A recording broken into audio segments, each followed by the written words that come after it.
नाव भी उसी ने बनाई थी।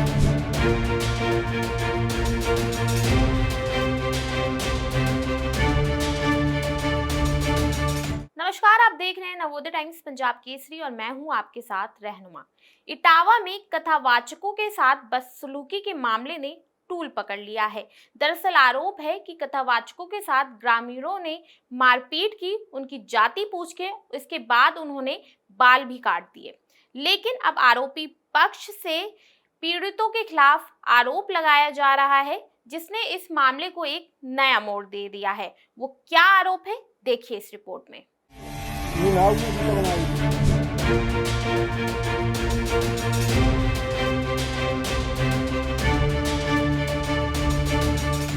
दरअसल जिस भागवत कथा में यादव कथावाचकों के साथ बदसलूकी हुई थी, उस भागवत कथा में शामिल रही महिला रेणु तिवारी सामने आई हैं। रेणु वही महिला है वायरल वीडियो में जिनके पैर कथावाचक छूते हुए दिख रहे हैं और माफी मांगते भी नजर आ रहे हैं। अब रेणु तिवारी ने कथावाचक मुकुटमणि यादव और संत सिंह यादव पर आरोप लगाते हुए कहा है कि भागवत कथा के दौरान मुकुटमणि ने उनके साथ छेड़खानी की थी।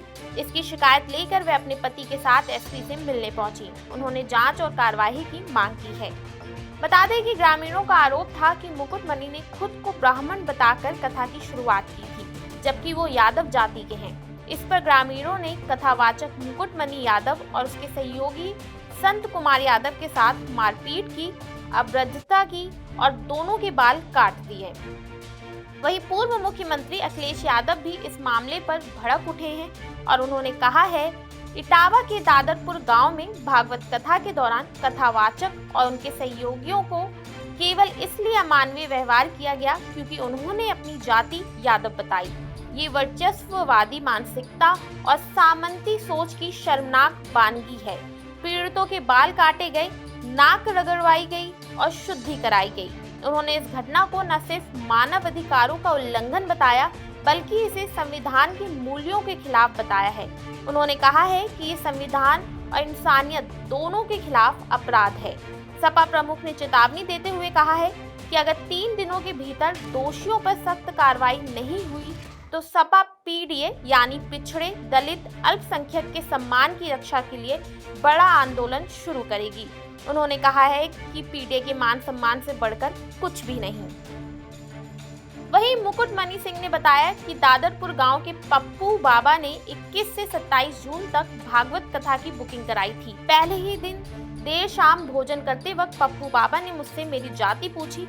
इसके बाद मुझे पूरी रात प्रताड़ित किया गया। तो बोले कि तुम्हें पता चलता है कि चमार हो? हमने कहा हम चमार नहीं साहब, हम यादव हैं। तो बोले कि आरडी दिखाओ। तो हमने कहा आरडी तो हम लाए नहीं, आधार कार्ड। बोले कि तो हमने कहा नंबर ले लो हमारा, हमारे घर से पता लगा लो। तो इन्होंने नंबर लिया, हमारे बेटे से पूछा तो बेटे का नाम जैसे आरडी में हमने क्लिक किया तो उसका नाम लिख के आ गया, राज यादव। इन्होंने कहा कि साले ये 103 देरी है यहाँ पे ब्राह्मणों के गांव में, तुम यादव होकर के, चमार होकर के यहाँ भागवत कहने आए हो। और इन्होंने बहुत हमें मारकूट करना शुरू कर दिया। रात भर इन्होंने बहुत टॉर्चर किया सर, यहाँ तक कि हमारे बाल काट दे। और जो परीक्षित बना था, परीक्षित की मैडम से इन्होंने मूत्र, बोले भाभी आप अपना मूत्र ले आओ, उसे मूत्र से हमारे ऊपर छिड़का इन्होंने।